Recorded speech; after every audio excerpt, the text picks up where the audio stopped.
Welcome to Balayya Hiremath YouTube ಚಾನಲ್ಗೆ. ಇವತ್ತಿನ class ಒಳಗೆ ನಾವು ಸಪ್ಲೈ ಸಿಸ್ಟಮ್ ಅನ್ನುವಂಥ ಡಿಸ್ಕಸ್ ಮಾಡೋಣ್ರಿ. ನಾವು ಲಾಸ್ಟ್ ಕ್ಲಾಸ್ನೊಳಗೆ ಏನು ನೋಡಿದೀವಪ್ಪ ಅಂತಂದ್ರೆ ಬೇರೆ ಬೇರೆ ಥರದ ನಾನ್ ಕನ್ವೆನ್ಷನಲ್ ಸೋರ್ಸಸ ಮತ್ತು conventional sources types of power plant ಅನ್ನುವಂಥದ್ದು ಏನೈತೆ ನಾವು ಲಾಸ್ಟ್ ಚಾಪ್ಟರ್ದಾಗ ನೋಡಿದ್ದೀವಿ. ಇವತ್ತಿಂದ್ರೆ ಹೊಸ ಚಾಪ್ಟರ್ ಏನೈತೆ ನಾವು ಸ್ಟಾರ್ಟ್ ಮಾಡೋಣ.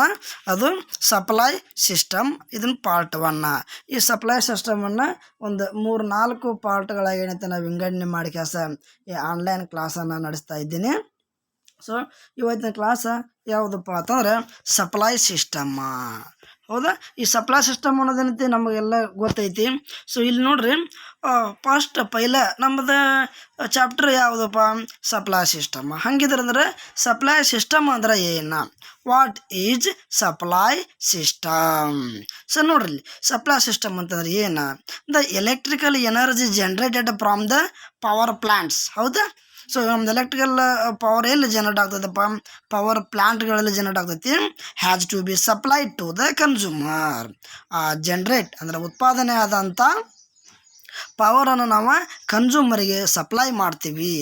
This is large network. ಇದೊಂದು ದೊಡ್ಡ ನೆಟ್ವರ್ಕ್. ಇದು ಎಲ್ಲೋ ಪವರ್ ಜನರೇಟ್ ಆಗ್ತೈತಿ, ಎಲ್ಲಿಂದ ತಂದು ಕ್ಯಾಶ್ ಎಲ್ಲರಿಗೂ ನಾವೇನೈತಿ ಡಿಸ್ಟ್ರಿಬ್ಯೂಟ್ ಮಾಡ್ತೀವಿ. ಹಿಂಗಾಗಿ ಇದೊಂದು ದೊಡ್ಡ ಪ್ರಮಾಣದಲ್ಲಿ network which can be broadly divided into 2 stages. ಇದನ್ನು ನಾವು 2 ಸ್ಟೇಜ್ಗಳಾಗಿ ಏನೈತಿ ವಿಂಗಡಣೆ ಮಾಡ್ತೀವಿ. ಅವು ಯಾವ? Transmission and distribution. ನೋಡಿ, ಟ್ರಾನ್ಸ್ಮಿಷನ್ ಮತ್ತು ಡಿಸ್ಟ್ರಿಬ್ಯೂಷನ್ ಅಂತೇಳಿ ಮೂಲತಃ ಈ ಸಪ್ಲೈ ಸಿಸ್ಟಮನ್ನು ನಾವು 2 ವಿಂಗಡಣೆಗಳಾಗಿ ಮಾಡ್ತೀವಿ. ಈ ಟ್ರಾನ್ಸ್ಮಿಷನ್ದಾಗ ಪ್ರೈಮರಿ ಟ್ರಾನ್ಸ್ಮಿಷನ್, ಸೆಕೆಂಡ್ರಿ ಟ್ರಾನ್ಸ್ಮಿಷನ್, ಡಿಸ್ಟ್ರಿಬ್ಯೂಷನ್ದಾಗ ಪ್ರೈಮರಿ ಡಿಸ್ಟ್ರಿಬ್ಯೂಷನ್, ಸೆಕೆಂಡರಿ ಡಿಸ್ಟ್ರಿಬ್ಯೂಷನ್ ಅಂತ ಮುಂದೆ ಬರ್ತದೆ. ಆದರೆ ಇಲ್ಲಿ ಸಪ್ಲೈ ಸಿಸ್ಟಮ್ ಮೂಲತಃ ಟ್ರಾನ್ಸ್ಮಿಷನ್ ಮತ್ತು ಡಿಸ್ಟ್ರಿಬ್ಯೂಷನ್ ಅನ್ನುವಂಥ 2 ಸೆಕ್ಷನ್ಗಳಾಗಿ ಏನಂತ ನಾವು ವಿಂಗಡಣೆ ಮಾಡಿದ್ದೀವಿ. ಇಲ್ಲಿ ಮೂಲತಃ ನಾವು ಮೇಲೆ ಕೇಳಿದಂಥ ಕ್ವಶನ್ಗೆ ಕೆಳಗಡೆ ಆನ್ಸರ್ ಅದ. What is supply system? ಅದಕ್ಕೆ the conveyance of electrical power from a power station to the consumer premises is called electrical supply system. ಏನು ಪವರ್ ಜನರೇಟ್ ಆಗ್ತೈತಿ ಅಲ್ಲಿಂದ ತಂದು ಕ್ಯಾಸ್ ಅದನ್ನು ನಾವು ಕನ್ಸ್ಯೂಮರಿಗೆ ಮುಟ್ಟಿಸ್ತೇವಲ್ಲ, ಇದನ್ನು ನಾವೇನಂತ ಕರಿತೀವಪ್ಪ ಅಂತಂದ್ರೆ ಸಪ್ಲೈ ಸಿಸ್ಟಮ್ ಅಂತ ಕರಿತೀವಿ. ಸೊ ಈ ಸಪ್ಲೈ ಸಿಸ್ಟಮ್ ಬಗ್ಗೆ ಮತ್ತೆ ಇನ್ನೊಂದು ಸ್ವಲ್ಪ ನೋಡ್ರಿ. The conveyance of electrical power from power station to the consumer premises is called electrical supply system. ಇದು ಲಾಸ್ಟ್ ಸ್ಲೈಡ್ದಾಗಿತ್ತು. ಸೊ ಇನ್ನು ನೆಕ್ಸ್ಟ್ ನೋಡ್ರಿ, the electrical power supply system consist of 3 main components. ನೋಡಿ, ಈ ಎಲೆಕ್ಟ್ರಿಕಲ್ ಪವರ್ ಸಿಸ್ಟಮ್ 3 ಕಾಂಪೊನೆಂಟ್ಗಳಾಗಿ ಏನಂತ ವಿಂಗಡಣೆ ಮಾಡಿದ್ದಾರೆ. ಒಂದನೇದ್ದು power station ಅಥವಾ ಪ್ಲ್ಯಾಂಟ್, ಎರಡನೇದ್ದು ಟ್ರಾನ್ಸ್ಮಿಷನ್ ಲೈನ್ಸ್, ಮೂರನೇದು distribution system.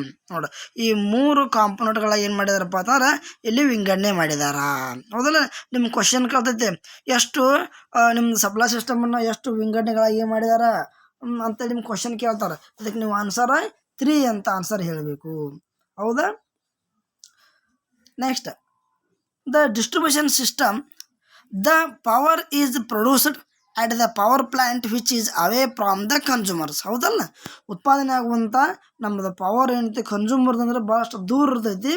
It has to be transmitted over the long distance. ನೋಡಿ, ಇದನ್ನು ನಾವು ಏನು ಮಾಡ್ತೀವಪ್ಪ ಅಂದರೆ ದೂರದ ಡಿಸ್ಟೆನ್ಸ್ವರೆಗೆ ಏನೈತಿ ನಾವೇನು ಇದನ್ನು ಟ್ರಾನ್ಸ್ಮಿಟ್ ಮಾಡ್ತೀವಿ. ಎಲ್ಲಿಗೆ? To load centres. ಯಾವುದಕ್ಕೆ ಹೇಳ್ರಿ? ಲೋಡ್ ಸೆಂಟರ್ಗಳಿಗೆ. ಹೆಂಗೆ? By the transmission and consumer through the distribution network. Transmission ಮತ್ತು ಕನ್ಸ್ಯೂಮರ್ ಮುಖಾಂತರ ಏನೈತಿ ಇದು ಒಂದು ಡಿಸ್ಟ್ರಿಬ್ಯೂಷನ್ ನೆಟ್ವರ್ಕ್. ಅದಂದ್ರೆ ಏನೈತಿ ನಾವು ಮೂಲ ಎಲ್ಲಿ ಉತ್ಪಾದನೆ ಆಗತ್ತಲ್ಲ ಅಲ್ಲಿಂದ ಏನೈತಿ ಕನ್ಸ್ಯೂಮರಿಗೆ ನಾವು ತಲುಪಿಸುವಂಥ ಕೆಲಸವನ್ನು ಮಾಡ್ತೀವಿ. ನೋಡ್ರಿ, this supply system can be classified into. ನೋಡು, ಈ ಸಪ್ಲೈ ಸಿಸ್ಟಮನ್ನು ಎಷ್ಟು ವಿಂಗಡಣೆಗಳಾಗಿ ಮಾಡ್ತಾರೆ ಇಲ್ಲಿ. ಹೌದಾ? ಕರೆಂಟ್ ಆಧಾರದ ಮ್ಯಾಗ DC AC ಅಂತ ಒಂದು ಸಿಸ್ಟಮ್, ಆನಂತರ ಇವನ್ನ ಲೈನ್ಸ್ ಅಂದ್ರೆ ಟ್ರಾನ್ಸ್ಮಿಟ್ ಮಾಡುವಂಥ ಆಧಾರದ ಮೇಲೆ ಓವರ್ ಹೆಡ್ ಮತ್ತು ಅಂಡರ್ಗ್ರೌಂಡ್ ಸಿಸ್ಟಮ್ ಅಂತೇಳಿ ವಿಂಗಡಣೆ ಮಾಡ್ತಾರೆ.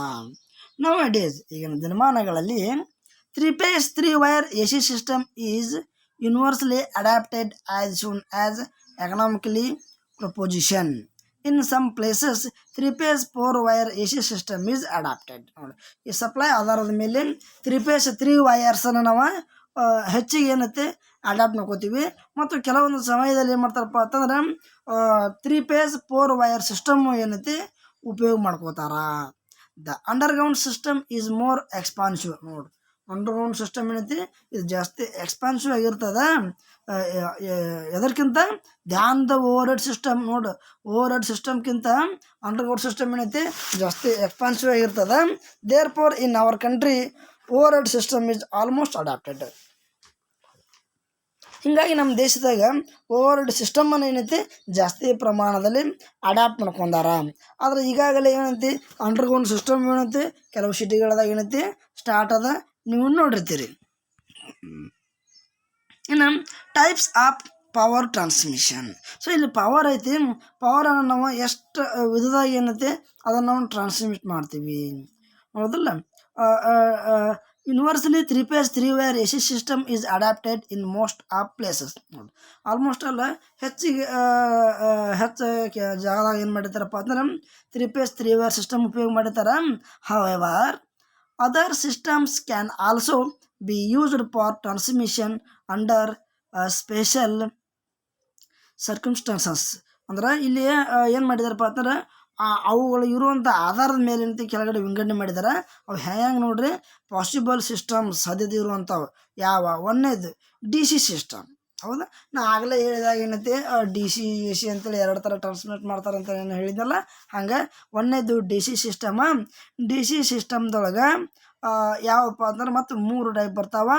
DC ಸಿಸ್ಟಮ್ದೊಳಗೆ DC 2 ವೈರ್ ಸಿಸ್ಟಮ್, ಆಮೇಲೆ DC 2 wire with mid point earthed, ಆ ನಂತರ DC 3 ವೈರ್ಸ್. ಇವು 3 ಡೀಪಾಗಿ ಏನೈತಿ ಮುಂದೆ ಬರ್ತಾವ, ಅವಾಗ ಹೇಳ್ತೇನೆ. ಜಸ್ಟ್ ನಾ ಏನೈತಿ DC ಸಿಸ್ಟಮ್ದೊಳಗೆ 3 ವಿಂಗಡಣೆ ಮಾಡ್ತಾರ, ಹೌದಲ್ಲ.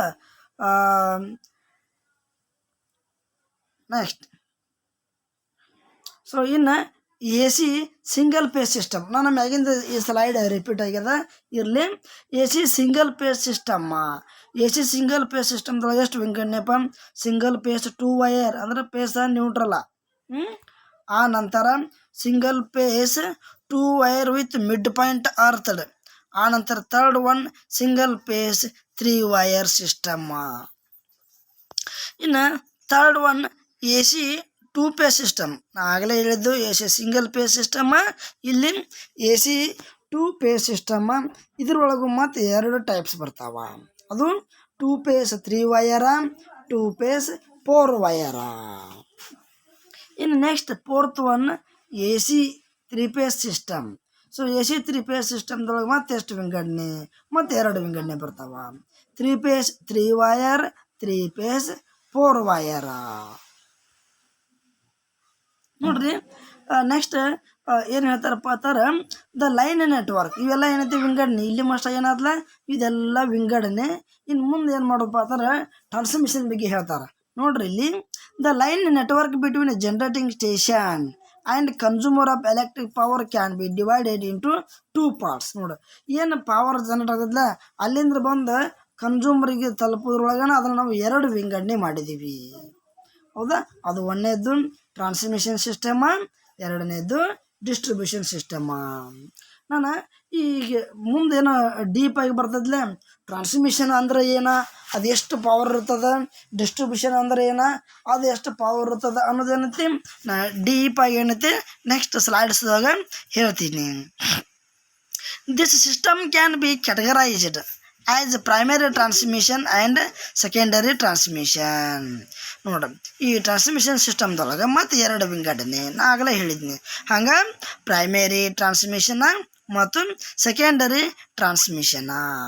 Similarly primary distribution and secondary distribution. ನೋಡು, ಮತ್ತು ಡಿಸ್ಟ್ರಿಬ್ಯೂಷನ್ದೊಳಗೂ ಮತ್ತು 2 ಟೈಪ್ ಬರ್ತಾವೆ. ಅದರಾಗೈತೆ ನಾನು ಅದುವೇ ಪ್ರೈಮರಿ ಡಿಸ್ಟ್ರಿಬ್ಯೂಷನ ಮತ್ತು secondary ಡಿಸ್ಟ್ರಿಬ್ಯೂಷನ. It is not necessary that entire steps which are shown in the diagram must be included in other power schemes. ಕೆಳಗಡೆ ಏನೈತಿ ಇಲ್ಲಿಂದ ಡೈರಾಮ್ ತೋರಿಸಿದಾರ. ಆ ಡೈರಾಮ್ದಾಗ ಏನೈತಿ ಎಲ್ಲ ಚೌಕ ಇರುವಂಥ ವ್ಯತ್ಯಾಸಗಳನ್ನು ಮತ್ತು ಎಲ್ಲ ಸ್ಟೆಪ್ಸ್ ಏನೈತಿ ಅಲ್ಲಿ ಎಕ್ಸ್ಪ್ಲೈನ್ ಮಾಡಿದಾರ. There may be difference, there is no secondary transmission in many schemes, in some schemes there is no transmission but only distribution.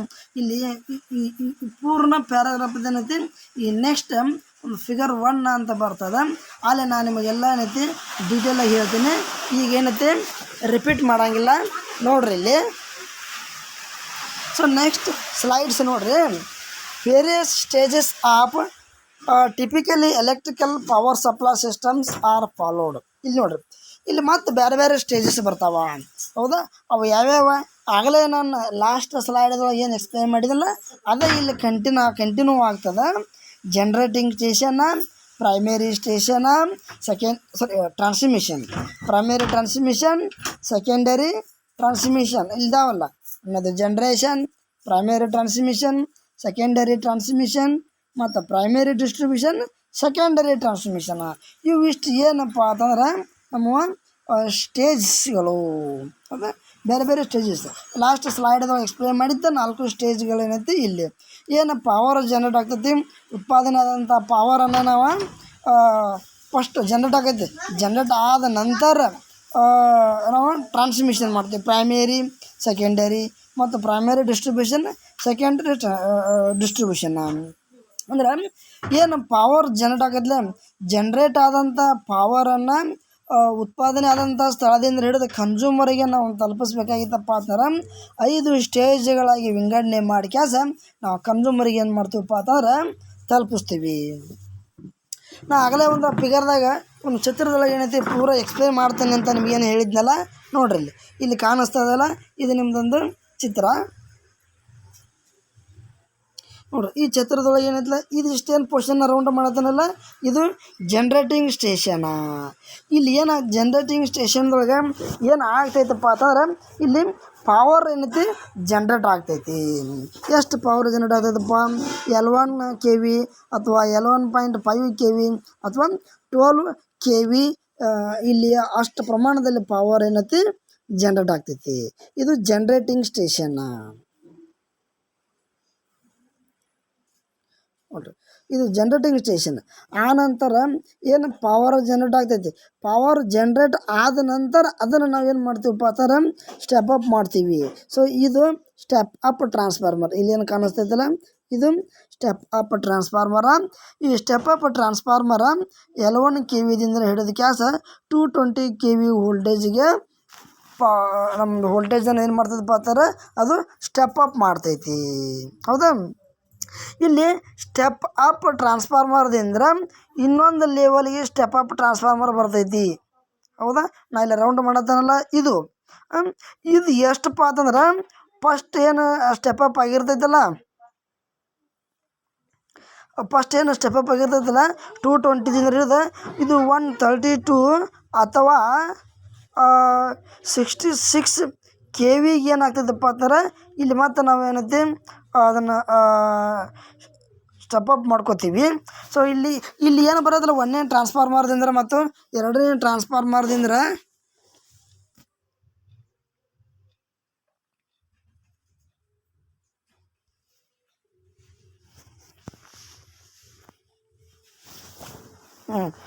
ಒಂದನೇ ಟ್ರಾನ್ಸ್ಫಾರ್ಮರ್ ಅಂದ್ರೆ ಇಲ್ಲಿ 2ನೇ ಟ್ರಾನ್ಸ್ಫಾರ್ಮರ್ ಅಂದ್ರೆ L1 kV ಬಾರ್ 220 kVದಿಂದ 220 ಬಾರ್ 132ಗೆ. ಸರಿ, ಇಲ್ಲಿ ಸ್ಟೆಪ್ ಡೌನ್ ಹೋಗ್ತೀವಿ, step up ಅಲ್ಲ. ಹೌದಾ, ಒಂದೇದೇ ನಾನು ಸ್ಟೆಪ್ ಅಪ್ ಅಂತ ಹೇಳಿದ್ದೆ. ಫಸ್ಟ್ ಪೈಲೆ ಪವರ್ ಜನರೇಟ್ ಆಗೈತಿ, ಅಲ್ಲಿಂದ ಸ್ಟೆಪ್ ಅಪ್ ಟ್ರಾನ್ಸ್ಫಾರ್ಮರ್, ಅಲ್ಲಿಂದ L1 kVದಿಂದ 220 kV ವೋಲ್ಟೇಜ್ ಏನೈತಿ ಜನರೇಟ್ ಆಕೈತಿ.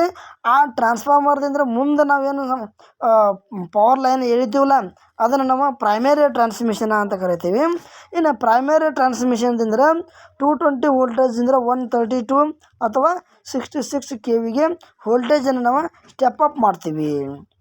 ಹೌದಾ, ಅದನ್ನು ಸ್ಟೆಪ್ ಅಪ್ ಮಾಡಿ ಮುಂದೆ ಏನು ಲೈನ್ ಎಳಿತೀವಲ್ಲ ಅದನ್ನು ನಾವೇನು ಕರಿತೀವಪ್ಪ ಅಂತಂದ್ರೆ ಸೆಕೆಂಡರಿ ಟ್ರಾನ್ಸ್ಮಿಷನ್ ಅಂತ ಕರಿತೀವಿ.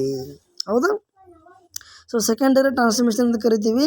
ಆ ಸೆಕೆಂಡರಿ ಟ್ರಾನ್ಸ್ಮಿಷನ್ ಅಂದ್ರೆ 132 ಅಥವಾ 66 KV ವೋಲ್ಟೇಜ್ ಏನೈತಿ ಆ ಸೆಕೆಂಡರಿ ಲೈನ್ದೊಳಗೆ ಏನೈತಿ ಅಷ್ಟು ವೋಲ್ಟೇಜ್ ಎಷ್ಟು 132 ವೋಲ್ಟೇಜ್ ಅಥವಾ 66 ವೋಲ್ಟೇಜ್ ಏನೈತಿ ಟ್ರಾನ್ಸ್ಮಿಟ್ ಆಗ್ತೈತಿ. ಮತ್ತು ಪ್ರೈಮರಿ ಟ್ರಾನ್ಸ್ಮಿಷನ್ದೊಳಗೆ 220 KV ವೋಲ್ಟೇಜ್ ಏನೈತಿ ಟ್ರಾನ್ಸ್ಮಿಟ್ ಆಗ್ತಿರ್ತೈತಿ. ಸೊ ಇಲ್ಲಿ ಈ 132 ಅಥವಾ 66 ವೋಲ್ಟೇಜ್ ಅಂದರೆ L1 KVಗೆ ನಾವು ಸ್ಟೆಪ್ ಡೌನ್ ಮಾಡ್ತೀವಿ, ಹೌದಾ. ಇದನ್ನು ಸ್ಟೆಪ್ ಡೌನ್ ಮಾಡಿ ಮುಂದೆ ಸಬ್ ಸ್ಟೇಷನ್ಗಳಿಗೆ ನಾವೇನು ಮಾಡ್ತೀವಪ್ಪ ಅಂದ್ರೆ ಅದನ್ನು ನಾವು ಟ್ರಾನ್ಸ್ಮಿಟ್ ಮಾಡ್ತೀವಿ. ಸೊ ಎಷ್ಟು ವೋಲ್ಟೇಜ್ ಟ್ರಾನ್ಸ್ಮಿಟ್ ಮಾಡ್ತೀವಪ್ಪ ಅಂದ್ರೆ L1 KV ವೋಲ್ಟೇಜನ್ನು ನಾವು ಟ್ರಾನ್ಸ್ಮಿಟ್ ಮಾಡ್ತೀವಿ. ಅಂದರೆ ಉದಾಹರಣೆಗೆ ನಮ್ಮ KV ಅಂತಂದ್ರೆ ನಮ್ಮ ಹೊಲಗೊಳ್ದಾಗ ಏನು ಮ್ಯಾಗಿನ ಮೂಲನ ಹೋಗಿರ್ತಾವಲ್ಲ ಅದನ್ನು ನಾವು ಪ್ರೈಮರಿ ಡಿಸ್ಟ್ರಿಬ್ಯೂಷನ್ ಅಂತ ಕರಿತೀವಿ. ಆ ಲೈನ್ದೊಳಗೆ ಎಷ್ಟು ವೋಲ್ಟೇಜ್ ಇರ್ತೈತಪ್ಪ ಅಂತಂದ್ರೆ L1 KV ವೋಲ್ಟೇಜ್ ಇರ್ತೈತಿ. ಸೊ ಆ L1 KV ವೋಲ್ಟೇಜ್ ಎಲ್ಲಿಗೆ ಬರ್ತದಪ್ಪ ಅಂದ್ರೆ ನಮ್ಮ ಮನೆ ಸಮೀಪ ಹೊಲ್ದಾಗ ಇರ್ತಾವಲ್ಲ TCಗಳು, ಆ TCಗಳಿಗೆ ಏನೈತಿ ಬರ್ತೈತಿ. ಅಲ್ಲಿ TC ಏನು ಮಾಡ್ತೈತಪ್ಪ ಅಂತಂದ್ರೆ ಈ L1 KV ವೋಲ್ಟೇಜ್ ಅನ್ನು 415 ವೋಲ್ಟೇಜ್ ಆಗಿ ಏನೈತಿ ಸ್ಟೆಪ್ ಡೌನ್ ಮಾಡ್ತೈತಿ. ಸೊ ಈ ಸ್ಟೆಪ್ ಡೌನ್ ಆದಂಥ ವೋಲ್ಟೇಜ್ ನಾವೇನು ಮಾಡ್ತೀವಪ್ಪ ಅಂತಾರೆ ನೇರವಾಗಿ ನಾವು ಕನ್ಸ್ಯೂಮರಿಗೆ ಕೊಡ್ತೀವಿ. ಸೊ ಈ ಕನ್ಸ್ಯೂಮರ್ ಏನು ಕೊಡ್ತೀವಲ್ಲ ಇದನ್ನು ನಾವು ಸೆಕೆಂಡರಿ ಡಿಸ್ಟ್ರಿಬ್ಯೂಷನ್ ಅಂತ ಕರಿತೀವಿ. ಅರ್ಥ ಆಯ್ತು. ನಾ ಈಗ ಜಸ್ಟ್ ಈ ಒಂದು ಡಯಾಗ್ರಾಮ್ದೊಳಗೆ ಏನೈತೆ ನಾ ಇಲ್ಲಿ ಎಕ್ಸ್ಪ್ಲೇನ್ ಮಾಡಿ.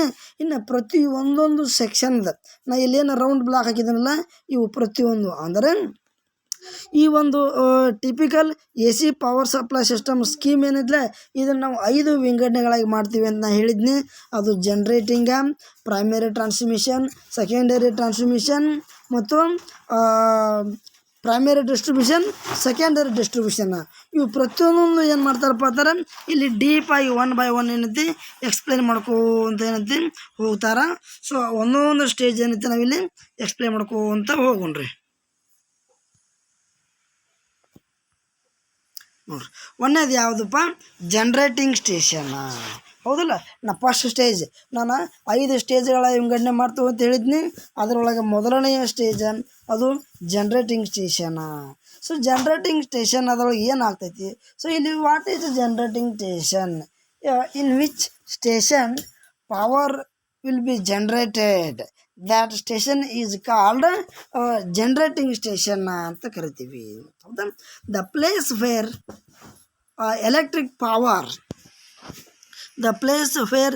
electric power produced by the parallel connected 3-phase alternators or generators is called generating station. ಇಲ್ಲಿ ಜನರೇಟರ್ ಒಂದೇ ಇರ್ಬೋದು, 2 ಇರ್ಬೋದು, 3, 4 ಅದು ಡಿಪೆಂಡಿಂಗ್ ಅಪಾನ್ ಏನೈತಿ ಅಲ್ಲಿರುವಂಥ ಸಿಸ್ಟಮ್ನಾಗ ಏನೈತಿ ಡಿಪೆಂಡ್ ಆಗಿರ್ತೈತಿ. ಒಟ್ಟಾರೆ ಇಲ್ಲಿ ಏನಾಗತ್ತಪ್ಪ ಅಂತಂದ್ರೆ ಜನ್ರೇಟಿಂಗ್ ಸ್ಟೇಷನ್ದಾಗ ಏನೈತಿ ಪವರ್ ಜನ್ರೇಟ್ ಆಗ್ತದೆ. ಇಲ್ಲಿ ನೋಡ್ರಿ, the ordinary power plant capacity and generating voltage may be. ಒಂದು ಆರ್ಡಿನರಿ ಪವರ್ ಪ್ಲ್ಯಾಂಟ್ ಐತಿ, ಅದು ನಾರ್ಮಲಾಗಿ ಏನೈತೆ ಅದರ ಜನರೇಟ್ ಮಾಡುವಂಥ ವೋಲ್ಟೇಜ